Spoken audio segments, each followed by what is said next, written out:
Hi నమస్తే friends, ఎలా ఉన్నారు? బాగున్నారా? మీరందరూ బాగుండాలని భగవంతుని ప్రార్థిస్తున్నాను. మీకు ఈరోజు చూపించిపోయేది నాదే మిద్దె తోటలో చెర్రీ టమాటాలు, నల్లేరు, వామాకు, పుదీనాతో చట్నీ. ఇవన్నీ కూడా మా గార్డెన్లోనేనండి. ఇవన్నీ కలిపి చట్నీ చేసుకుంటే మంచి ఆరోగ్యకరమైన చట్నీ తయారవుతుంది. నల్లేరు ఎముకలకు పనిచేస్తుంది, వామాకు అన్నిటికీ పనిచేస్తుంది. ఇవి చెర్రీ టమాటాలు.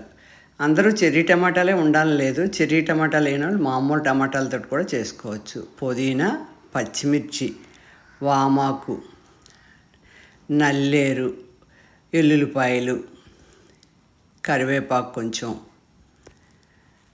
తగినంత ఉప్పు, చిన్ని నిమ్మకాయ, జీలకర్ర, కొంచెం మినపప్పు, పోపు దినుసులు అన్నమాట. ఇవి చేసి విధానం చెప్తాను. ఇది చాలా రిచ్ విటమిన్స్ ఉన్నాయండి అన్నీ ఇందులోని. దోశల్లోకి చాలా బాగుంటుంది ఈ చట్నీ.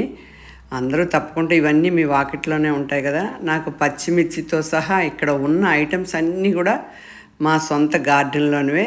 ఓన్లీ వెల్లుల్లిపాయ ఒక్కటే బయట కొన్నది, సాల్టును.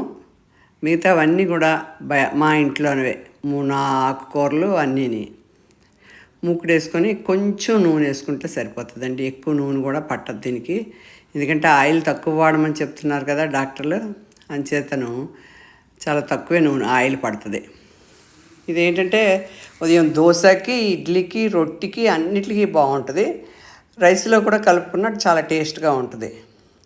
ఎముకలు గట్టిపడడానికి మనకి నల్లేరు వాడమంటున్నారు. నల్లేరు చాలా బాగా పనిచేస్తుందండి.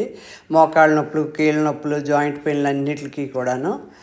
వామాకు రోజు 2 ఆకులు తింటే చాలా మంచిది అంటున్నారు. మనం ఉత్తిన ఆకులు తినడం కష్టం కాబట్టి ఇలా చట్నీలు వేసుకున్నాం అనుకోండి, వాడుకోవచ్చు. ఇంకా పుదీనాలోని ఎన్ని లక్షణాలు ఉన్నాయో మీ అందరికీ తెలుసు కదా. పుదీనా కూడా చాలా హెల్త్ బెనిఫిట్స్ ఉన్నాయి, మంచిది. ఈ నూనె వేడెక్కిన తర్వాత పోపు దినుసులు వేసాను. పోపు దినుసులు కొంచెం వేడవ్వాలి. వేడయిన తర్వాత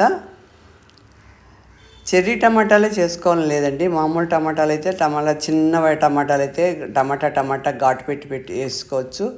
లేదంటే 4 చీలికలు చేసి టమాటాని వేసుకోవచ్చు. ఉత్తి టమాటాతోటి చట్నీ అంటే అవ్వదు కదా. అందుకని ఇలాగ 2-3 ఆకుకూరలు ఇవి కలుపుకున్నామంటే మనకి చట్నీ కూడా ఎక్కువ అవుతుంది, ప్లస్ రుచిగా ఉంటుంది. ఎప్పుడూ తినేటట్టు కాకుండా డిఫరెంట్గా కూడా ఉంటుంది. ఇప్పుడు పచ్చిమిరపకాయలు. ఈ పచ్చిమిర్చి కూడా మా ఇంట్లోనే. పచ్చిమిరపకాయలు ఎప్పుడు కూడా పోపులో వేసేటప్పుడు చిన్న ఘాటు పెట్టి వేసుకోవాలి, లేదంటే పచ్చిమిర్చి తుళ్ళుతుంది మీదకి. అందుకని చిన్న ఘాటు పెట్టుకున్నామంటే పచ్చిమిరపకాయ పేలదు. ఇవి నా దగ్గర రౌండ్ పచ్చిమిరపకాయలు, పొడవు పచ్చిమిరపకాయలు. రౌండ్ పచ్చిమిరపకాయలు చట్నీకి చాలా బాగుంటుందండి. అందుకని నేను ఏ చట్నీలు చేస్తే రౌండ్ పచ్చిమిరపకాయలు వేసుకుంటాను అన్నమాట. ఇప్పుడు బాగా కడిగి పెట్టుకున్న చెర్రీ టమాటాలు. ఈ చెర్రీ టమాటాలు చూడడానికి ఎంత అందంగా ఉంటాయండి. నేను ఎక్కువ కర్రీ చేయకుండా ఓన్లీ చెర్రీ టమాటాలన్నీ చట్నీయే చేసుకుంటాను. రోజు ఇంచుమించు మిద్దె పైన మనం టెర్రస్ మీదకి ఎక్కితే టమాటాలు కనిపిస్తాయి. అవి తెచ్చి ఒక కప్పులో ఉంచుకొని స్టోర్ చేసుకొని 4 డేస్కి ఒకసారి ఇలాగా దోశ, ఇడ్లీకి చట్నీ చేస్తాను. కొంచెం కరివేపాకు వేద్దాం. ఈ కరివేపాకు కూడా మా ఇంట్లోదేనండి. ఇప్పుడు ఇవి బాగా కొంచెం వేగాయి కదా. నల్లేరు వేగడానికి టైం పడుతుందండి. అందుకని నల్లేరు కాడల్ని వేద్దాం. నల్లేరు మాత్రం మీరు కోసేటప్పుడు చేతికి ఆయిల్ రాసుకోవడం మర్చిపోకండి. ఆయిల్ రాసుకోకపోతే దురదలు వచ్చేస్తాయి, ఎలర్జీ వచ్చేస్తుంది అనమాట.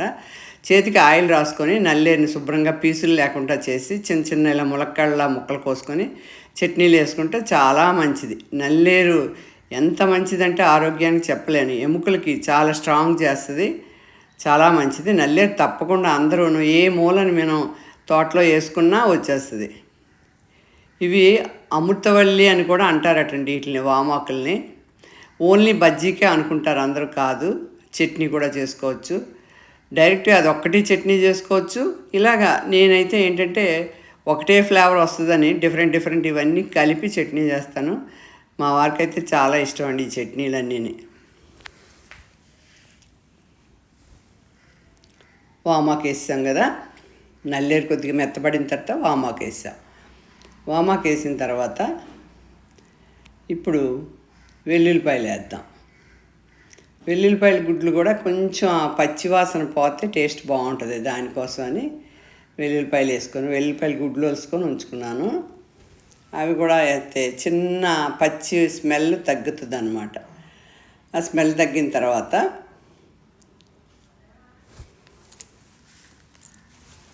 ఇప్పుడు లాస్ట్ ఫైనల్గా పుదీనా వేసేద్దాం.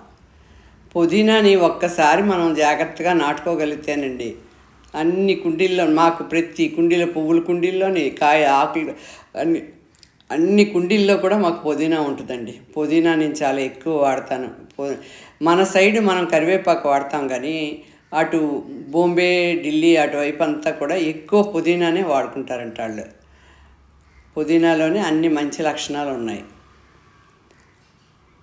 ఇప్పుడు ఎక్కువగా పుదీనాని వేగిపోక్కర్లేదండి. జస్ట్ ఆకులాగా మెత్తబడుతుందా అనిపించితే కొంచెం సాల్ట్ వేసేసి చింతపండు వేసి ఆపేస్తే సరిపోతుంది. చింతపండు కూడా ఇష్టం ఉంటే వేసుకోవచ్చు పులుపు, లేదంటే చింతపండు మానేసినా పర్వాలేదు.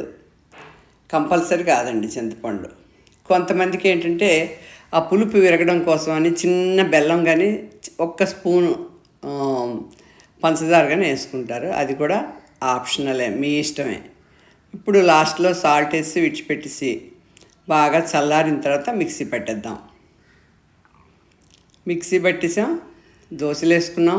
ఈరోజు మా బ్రేక్ఫాస్ట్ ఇదే, దోశ విత్ చెర్రీ టమాటా, పుదీనా, ఇది వామాకు, నల్లేరులతోటి చట్నీ. ఓకే ఫ్రెండ్స్, ఈ వీడియో కనుక నచ్చితే లైక్ చేయండి, షేర్ చేయండి, సబ్స్క్రైబ్ చేసుకోండి. Thank you. ఇది పెద్దవాళ్ళందరికీ తెలిసే ఉంటుందిలేండి చట్నీ, కానీ ఇప్పుడిప్పుడే పెళ్ళిళ్ళైన కొత్త పిల్లలకి ఇటువంటివన్నీ తెలియదు కదా. ప్లస్ మన మిద్దె పైన పెంచుకున్న మొక్కలతోటి వచ్చిన అన్ని ఆకుకూరలతో చేసుకున్న చట్నీ అని నేను మీ అందరికీ చూపిస్తున్నాను. నచ్చుతుందని అనుకుంటున్నాను. నచ్చితే కనుక కామెంట్ పెట్టండి.